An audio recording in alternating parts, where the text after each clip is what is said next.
नाम है सेंसेशन खत्म हो गया। कभी बजाई ना देखिए माँ से निकल। क्या हो अगर ऐसे वीडियोस आपके बच्चे रोजाना देखें, ऐसी वीडियोस के बारे में ही बातें करें और इन जैसे लोगों को ही अपना आइडियल बनाएं। टेंशन हो रहा है ना? ऐसे ही टेंशन दुनिया भर के सभी लोगों को होता है जब इस तरीके का वल्गर कंटेंट सोशल मीडिया पर काफी आसानी से अवेलेबल हो जाता है। नमस्कार दोस्तों, सोशल मीडिया आज की दुनिया का सबसे पावरफुल और इन्फ्लुएंशियल टूल है। मॉर्निंग की चाय के साथ इंस्टाग्राम पर रील्स देखना, ऑफिस के ब्रेक्स में फेसबुक स्क्रॉल करना और रात को यूट्यूब वीडियोस बिंज वॉच करना, ये सब हमारे डेली लाइफ का एक इम्पोर्टेंट पार्ट बन गया है। अब असल मायने में देखा जाए तो सोशल मीडिया का असली मकसद था लोगों को एक दूसरे से कनेक्ट करना, नए नए आइडियाज और टैलेंट्स को प्रमोट करना, और इसने काफी हद तक ये काम किया भी। हमने देखा है कैसे नए नए आर्टिस्ट, एंटरप्रेन्योर्स और इन्फ्लुएंसर्स ने सोशल मीडिया का यूज करके अपना टैलेंट दुनिया के सामने रखा। लेकिन दोस्तों, क्या आपने ये नोटिस किया है कि ये प्लेटफॉर्म अब एक गलत दिशा में जा रहा है? एक तरफ सोशल मीडिया पॉजिटिविटी और नॉलेज शेयर कर रहा है, तो दूसरी तरफ अश्लील और वल्गर कंटेंट का प्रभाव दिन ब दिन बढ़ता ही जा रहा है। ऐसे रील्स, वीडियोस और पोस्ट बनाए जा रहे हैं जो ना सिर्फ इनएप्रोप्रिएट हैं, बल्कि हमारी सोसाइटी और स्पेशली हमारे यूथ के लिए हार्मफुल भी हो सकते हैं। 2023 की एक रिपोर्ट के अनुसार 80% टीनेजर्स हर दिन सोशल मीडिया प्लेटफॉर्म्स पर एक्टिव होते हैं, लेकिन इनमें से 60% लोग एडमिट करते हैं कि उन्होंने वल्गर या इनएप्रोप्रिएट कंटेंट को अपने फीड्स पर देखा है। और शॉकिंग बात यह है कि 35% यूथ ये मानता है कि ऐसे कंटेंट का उनके बिहेवियर और सोच पर डायरेक्टली इम्पैक्ट होता है। आप सभी ने भी नोटिस किया होगा कि आजकल इंस्टाग्राम रील्स पर काफी क्रिएटर्स ऐसे वीडियोस बनाते हैं जो सिर्फ प्रोवोकेटिव और बोल्ड कंटेंट पर बेस्ड होते हैं। एक एग्जांपल के तौर पर ये वीडियो जो कुछ साल पहले वायरल हुई थी, उसमें एक क्रिएटर्स ने इंटेंशनली प्रोवोकेटिव मूव्स के साथ एक रील बनाई थी। उस वीडियो ने सिर्फ 24 घंटों में 5 मिलियन व्यूज क्रॉस किए, लेकिन उसके कमेंट सेक्शन में 80% कमेंट्स वल्गर और इनएप्रोप्रिएट थे। और सिर्फ ये एक ही वीडियो नहीं है, बल्कि ऐसे बहुत सारे वल्गर कंटेंट, रील्स और शॉर्ट्स हैं जो कुछ समय में ही वायरल हो जाते हैं। और क्या आप जानते हैं, इन सबका सबसे बड़ा प्रॉब्लम ये है कि इस तरह का कंटेंट वायरल होने के बाद दूसरे सभी क्रिएटर्स भी इसी ट्रेंड को फॉलो करते हैं, क्योंकि उन्हें व्यूज और फॉलोअर्स चाहिए। और इसका रिजल्ट सोशल मीडिया पर क्वालिटी कंटेंट की जगह वल्गैरिटी और टॉक्सिक ट्रेंड्स बढ़ने लगता है। सो फ्रेंड्स, आज के इस वीडियो में हम डिस्कस करेंगे सोशल मीडिया का ये टॉक्सिक ट्रेंड क्या है, ये ट्रेंड क्यों इतनी तेजी से बढ़ रहा है, इसका यूथ और सोसाइटी पर क्या इम्पैक्ट है, और सबसे जरूरी, इसका सॉल्यूशन क्या हो सकता है। दोस्तों, हमारी ये वीडियो इस टॉपिक पर सिर्फ एक डिस्कशन नहीं है, बल्कि ये वीडियो वेकअप कॉल है, क्योंकि अगर आज हम इस टॉपिक पर सीरियस नहीं हुए तो कल हमारे फ्यूचर जनरेशंस के लिए ये एक बड़ा डेंजर बन सकता है। दोस्तों, सोशल मीडिया प्लेटफॉर्म्स का असली पर्पस था पॉजिटिविटी और क्रिएटिविटी को प्रमोट करना। एक जमाना था जब फेसबुक और इंस्टाग्राम पर लोग अपने फैमिली मोमेंट शेयर करते थे, अपने हॉबीज को शोकेस करते थे और नए टैलेंट को एक्सप्लोर करते थे। लेकिन आज ये प्लेटफॉर्म कुछ और ही बन गया है। अब व्यूज और लाइक्स के पीछे भागते क्रिएटर्स वल्गर और अश्लील कंटेंट बनाकर सोशल मीडिया को एक टॉक्सिक जगह बना रहे हैं। ये कंटेंट न सिर्फ प्लेटफॉर्म की क्वालिटी को गिराता है, बल्कि यूथ और सोसाइटी पर भी एक बुरा असर डाल रहा है। सोशल मीडिया पर वायरल होने के लिए क्रिएटर्स शॉक वैल्यू का सहारा ले रहे हैं। प्रोवोकेटिव कंटेंट बनाकर वो अपनी ऑडियंस का ध्यान अट्रैक्ट करना चाहते हैं। ये कंटेंट सिर्फ एक क्लिकबेट नहीं, बल्कि एक टॉक्सिक साइकिल का पार्ट है जो हर दिन बढ़ता ही जा रहा है। एक रिसेंट इंस्टाग्राम रील देखिए जो ओवरली सेक्सुअलाइज्ड पोजेस और इनएप्रोप्रिएट थीम्स के साथ बनाई गई थी। किस कलर की चड्डी पहने हो? बता दो ना। कुछ भी सिर्फ 24 घंटों में दोस्तों, ओनली 24 आवर्स में 3 मिलियन व्यूज क्रॉस कर गई। लेकिन अगर आप उस रील के कमेंट सेक्शन को देखें तो ज्यादा तौर पर कमेंट्स वल्गर और डिसरिस्पेक्टफुल हैं। इससे ये समझना मुश्किल नहीं है कि ऐसे कंटेंट का प्रभाव ऑडियंस के बिहेवियर और थॉट प्रोसेस पर कितना बुरा होता होगा। इस तरह का कंटेंट ज्यादा वायरल होता है और यही चीज बाकी क्रिएटर्स को भी प्रोवोक करती है कि वो अपने कंटेंट में वल्गरिटी बढ़ाए। इसका डायरेक्ट इफेक्ट है कि हेल्दी और प्रोडक्टिविटी कंटेंट सोशल मीडिया पर डिसअपीयर हो रहा है। So content is monetized on these platforms, so there it is almost criminal. When it comes to journalistic freedom, political freedom, ideological freedom, there we have to look into transparently. But what Neha is saying is absolutely true. For all the children below the age of 18, it is on the state, on the school, on the parents and on the platform to make sure that they are protected and no harmful content is reaching them regardless of any other points. आज का youth social media पर सबसे active group है। जब वो बार बार ऐसे content देखते हैं तो इसका उनकी थिंकिंग, बिहेवियर और मेंटल हेल्थ पर डायरेक्टली असर पड़ता है। WHO की 2024 की रिपोर्ट के मुताबिक 60% टीनेजर्स जो रेगुलर इनएप्रोप्रिएट कंटेंट देखते हैं उनका सेल्फ एस्टीम नेगेटिवली इम्पैक्ट होता है। और तो और 40% ने एडमिट किया कि वो अपने बॉडी इमेजेस को लेकर इनसिक्योर फील करते हैं क्योंकि सोशल मीडिया उन्हें अनरियलिस्टिक स्टैंडर्ड्स प्रमोट करता है। एंजाइटी और डिप्रेशन के केसेस भी इस वजह से रैपिडली बढ़ते ही जा रहे हैं। दरअसल बात यह है दोस्तों कि ये कंटेंट अनरियलिस्टिक एक्सपेक्टेशंस को नॉर्मल बनाता है, चाहे वो फिजिकल अपीयरेंस हो, लाइफस्टाइल हो या रिलेशनशिप। जब यूथ ऐसे कंटेंट को रैपिडेटली देखते हैं तो वो अपने आप को एक ग्लैमराइज्ड और अनरियलिस्टिक इमेज के साथ कंपेयर करने लगते हैं। ये कंपैरिजन उनमें सेल्फ डाउट और इंफीरियरिटी कॉम्प्लेक्स को बढ़ाता है जो उनकी मेंटल हेल्थ को नेगेटिवली इम्पैक्ट करता है।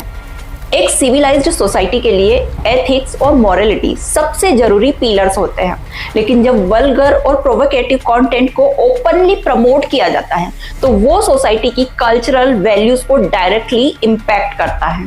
एक सर्वे के मुताबिक आज के यूथ के लिए प्रोवोकेटिव कंटेंट एक न्यू नॉर्मल बन गया है। जो चीजें पहले शर्म और पर्सनल डिग्निटी के अंदर होती थी अब वो पब्लिक प्लेटफॉर्म्स पर ओपनली ग्लोरीफाई की जा रही है। अभी चाहे आपको इसका इम्पैक्ट या रिजल्ट दिखाई नहीं दे रहा है, लेकिन इसका एक लॉन्ग टर्म इम्पैक्ट होता है। जब एक गलत चीजें नॉर्मलाइज हो जाए तो सोसाइटी धीरे धीरे उसे एक्सेप्ट कर लेती है। इसका मतलब हम अपनी कल्चरल रूट्स और एथिक्स को खुद डैमेज कर रहे हैं। आगे चलकर इसका असर सिर्फ एक जनरेशन पर नहीं बल्कि पूरी सोसाइटी के फ्यूचर पर पड़ेगा। और अब जब हमने ये समझ लिया है कि अश्लील कंटेंट का प्रभाव यूथ और उनकी मेंटल हेल्थ और सोसाइटी पर क्या है, तो अगले सेक्शन में हम देखेंगे कि ये प्रॉब्लम इतनी तेजी से क्यों बढ़ रही है। क्या ये सिर्फ क्रिएटर्स की गलती है या ऑडियंस और प्लेटफॉर्म्स भी इस टॉक्सिक ट्रेंड के जिम्मेदार हैं? चलिए इसे डीपली समझते हैं। सबसे पहली वजह है क्रिएटर्स की मेंटेलिटी। सोशल मीडिया पर आज के टाइम में वायरलिटी एक शॉर्टकट बन गया है सक्सेस के लिए। एक वायरल वीडियो क्रिएटर्स के लिए ओवरनाइट फेम और पैसा ले आती हैं। 2024 की एक रिपोर्ट के अनुसार 70% न्यू क्रिएटर्स का फोकस क्वालिटी कंटेंट से ज्यादा ऐसे कंटेंट बनाने पर है जो वायरल हो सके, चाहे वो कंट्रोवर्शियल या प्रोवोकेटिव ही क्यों ना हो। हाल ही में एक सोशल मीडिया क्रिएटर ने ये बात एडमिट की थी कि उन्होंने एक प्रोवोकेटिव रील बनाई जो 5 मिलियन व्यूज तक पहुंच गई। इस वीडियो से उनका फॉलोअर काउंट बढ़ गया। कच्चा बादाम पक गया है क्या? अबे यार क्या बोलते हो भाई, कहना क्या चाहते हो? मैं फॉलोअर्स काफी बड़े होंगे उससे। मेरे आई थिंक 2 मिलियन बढ़े हैं उससे। कच्चा बादाम से मेरी अकाउंट रीच उससे गई थी 106 मिलियन। और उन्हें ब्रांड कोलैबोरेशन का ऑफर आने लगा। और ये एक प्रूफ है कि क्रिएटर शॉक वैल्यू का यूज करके सिर्फ अपने बेनिफिट्स के लिए ही काम करने लगे हैं। और ऑडियंस का रोल इस प्रॉब्लम में इक्वली इम्पोर्टेंट है। सोशल मीडिया का एल्गोरिदम ऑडियंस के बिहेवियर के बेसिस पर काम करता है। अगर आप प्रोवोकेटिव और वल्गर कंटेंट देखते हैं, लाइक करते हैं और शेयर करते हैं तो प्लेटफॉर्म और ज्यादा ऐसे कंटेंट प्रमोट करता है। एक 2023 study by digital behaviour insights के मुताबिक सोशल वैल्यू और प्रोवोकेटिव कंटेंट के एंगेजमेंट रेट्स नॉर्मल कंटेंट के कंपैरिजन में 35% ज्यादा होते हैं। ऑडियंस का एवरेज स्क्रीन टाइम ऐसे कंटेंट के साथ डबल हो जाता है, जो प्लेटफॉर्म्स के लिए कहीं ना कहीं एक प्रॉफिटेबल अपॉर्चुनिटी बन जाता है। आपने देखा होगा कि जब एक प्रोवोकेटिव रील वायरल होती है तो उसके नीचे वाले कमेंट सेक्शन में हजारों लाइक्स और रिएक्शंस होते हैं। ये सिर्फ क्रिएटर को नहीं बल्कि प्लेटफॉर्म को भी सिग्नल भेजते हैं कि ये कंटेंट लोग देखना पसंद करते हैं। रिजल्ट, आपके फीड पर और ज्यादा ऐसे ही रील्स दिखने लगती हैं। और अब बात करते हैं सोशल मीडिया प्लेटफॉर्म्स की। फेसबुक, इंस्टाग्राम और यूट्यूब का प्राइमरी गोल है इंगेजमेंट को बढ़ाना और यूजर्स को प्लेटफॉर्म पर ज्यादा से ज्यादा टाइम तक रोकना, और इसका एक बड़ा टूल है content algorithms. Social media platforms का एल्गोरिदम ऐसे कंटेंट को प्रायोरिटाइज करता है जो ज्यादा से ज्यादा लाइक, शेयर और कमेंट्स जनरेट करे। इन्हें ये मैटर नहीं करता कि कंटेंट एथिकल है या नहीं, जब तक वो उन्हें एड रेवेन्यू जनरेट करवा रहा है। एक leaked social media internal report के मुताबिक इंस्टाग्राम का एल्गोरिदम इंटेंशनली ऐसे कंटेंट को प्रमोट करता है जो ज्यादा इंगेजमेंट लाए, चाहे वो प्रोवोकेटिव हो या कंट्रोवर्शियल, क्योंकि ज्यादा इंगेजमेंट का मतलब होता है ज्यादा एड्स, ज्यादा पैसा। और इसका एक और मेजर फैक्टर है कल्चरल शिफ्ट्स। आज के टाइम में बोल्ड और प्रोवोकेटिव बिहेवियर को मॉडर्न और कूल समझा जा रहा है। ये एक कल्चरल शिफ्ट है जिसमें एथिकल और मोरल वैल्यूज को पीछे छोड़ दिया गया है। इसका सीधा इम्पैक्ट यूथ पर होता है जो ऐसे बिहेवियर को एक्सपेक्टेबल और एस्पिरेशनल समझने लगते हैं। ये ग्लोरिफिकेशन अश्लील कंटेंट को नॉर्मलाइज करता है और नए क्रिएटर्स को इनकरेज करता है कि वो भी ऐसे पैटर्न को फॉलो करें। दोस्तों, ये प्रॉब्लम सिर्फ एक सरफेस लेवल इशू नहीं है, इसका इम्पैक्ट बहुत गहरा और वाइड स्प्रेड है जो हमारे यूथ, सोसाइटी और कल्चर को डायरेक्टली अफेक्ट करता है। चलिए इस इम्पैक्ट को अलग अलग एस्पेक्ट में समझते हैं। सोशल मीडिया का अश्लील और वल्गर कंटेंट सबसे ज्यादा इम्पैक्ट करता है हमारे यूथ के मेंटल हेल्थ पर। जो कंटेंट वो डेली कंज्यूम करते हैं उसका सीधा इफेक्ट उनकी सोच और सेल्फ स्टीम पर होता है। 2024 की एक मीडिया रिपोर्ट के मुताबिक 60% टीनेजर्स जो रेगुलरली प्रोवोकेटिव कंटेंट देखते हैं उनका सेल्फ कॉन्फिडेंस और प्रोडक्टिविटी 30% तक रिड्यूस हो जाती है। ये कंटेंट अनरियलिस्टिक बॉडी स्टैंडर्ड्स और लाइफस्टाइल एक्सपेक्टेशंस क्रिएट करता है जिससे यूथ अपने आप एक इंफीरियर महसूस करता है और इससे सेल्फ डाउट, एंजाइटी और डिप्रेशन के केसेस बढ़ने लगते हैं। एक रियलिस्टिक इंसिडेंट बताती हूँ। एक 16 साल की लड़की ने एक सर्वे के दौरान ये कहा कि इंस्टाग्राम के प्रोवोकेटिव पोस्ट देखकर उसे लगा कि वो सुंदर नहीं है और उन्होंने डर कर अपना social media use drastically reduce कर दिया। लेकिन इसके पहले वो अपने कॉन्फिडेंस और स्टडीज को लेकर भारी नुकसान उठा चुकी थी, वो भी इस वजह से। दोस्तों, एक सिविलाइज्ड सोसाइटी की पहचान उसके एथिक्स और वैल्यूज से होती है, लेकिन जब वल्गरिटी ओपनली प्रमोट होती है तो ये हमारी कल्चरल रूट्स को डैमेज कर देती हैं। आज वल्गरिटी को मॉडर्नाइजेशन के नाम पर जस्टिफाई किया जा रहा है। यूथ इसे कूल समझने लगते हैं। एज अ रिजल्ट हमारी पुरानी वैल्यूज और ट्रेडिशंस को स्लोली डिग्रेड किया जा रहा है। आप लोगों को भी याद होगा, एक टाइम था जब बॉलीवुड सॉन्ग्स और डांस मूव्स फैमिली फ्रेंडली होते थे, लेकिन अब आप देखते हैं कि डांस कॉम्पिटिशन्स और सोशल मीडिया ट्रेंड्स के फोकस प्रोवोकेटिव मूव्स और लिरिक्स पर शिफ्ट हो गए हैं। दोस्तों, प्रोवोकेटिव कंटेंट का एक और साइड इफेक्ट है अनरियलिस्टिक लाइफस्टाइल गोल्स और सोशल डिवाइड का बढ़ना। 2023 की इंडियन यूथ बिहेवियर सर्वे के मुताबिक 40% यंग एडल्ट्स अपने फाइनेंशियल स्टेटस से डिससैटिस्फाइड महसूस करते हैं जब वो सोशल मीडिया पर लग्जरी लाइफस्टाइल और प्रोवोकेटिव कंटेंट देखते हैं। ये यंग माइंड्स पर प्रेशर डालता है कि अगर उनके पास ब्रांडेड कपड़े या परफेक्ट बॉडी नहीं है तो वो कूल नहीं है। ये डिवाइड मिडिल क्लास और लोअर क्लास यूथ के अंदर फ्रस्ट्रेशन और डिससैटिस्फैक्शन क्रिएट करता है। एक गांव के क्रिएटर ने एडमिट किया कि उन्होंने प्रोवोकेटिव कंटेंट इसलिए बनाया क्योंकि उन्हें लगा कि ये सक्सेसफुल बनने का सिर्फ एक शॉर्टकट है जो उनका फाइनेंशियल स्टेटस इंप्रूव कर सकता है। हम भी बीता हुआ कल नहीं लाना चाहते, पर आप लोगों की वजह से हमें सब कुछ करना पड़ता है। दोस्तों, ये तो साफ है कि वल्गर कंटेंट का इम्पैक्ट सिर्फ क्रिएटर्स तक सीमित नहीं है बल्कि हमारी यूथ, कल्चर और सोसाइटी को ये डीपली डैमेज कर रहा है। लेकिन सवाल ये उठता है कि इसका सॉल्यूशन क्या है? क्या हम इस प्रॉब्लम को सॉल्व कर सकते हैं? तो चलिए अब बात करते हैं सॉल्यूशंस की। कोई भी प्रॉब्लम तभी सॉल्व होती है जब हम समझे कि प्रॉब्लम का एक्चुअल सोर्स क्या है और उसका सॉल्यूशन कैसे निकल सकता है। सोशल मीडिया का ये टॉक्सिक ट्रेंड भी बदलने लायक है और इसके लिए सबसे बड़ा रोल हम एज ए यूजर्स प्ले कर सकते हैं। सॉल्यूशंस की शुरुआत होती है हम ऑडियंस से। आप जो कंटेंट कंज्यूम करते हैं वो डायरेक्टली प्लेटफॉर्म्स और क्रिएटर्स के बिहेवियर को शेप करता है। आप जो देखते हैं, लाइक करते हैं और शेयर करते हैं, वही आपकी फीड को शेप करता है। अगर हम प्रोवोकेटिव कंटेंट को इंगेज करते हैं तो प्लेटफॉर्म्स उसी कंटेंट को और प्रमोट करता है।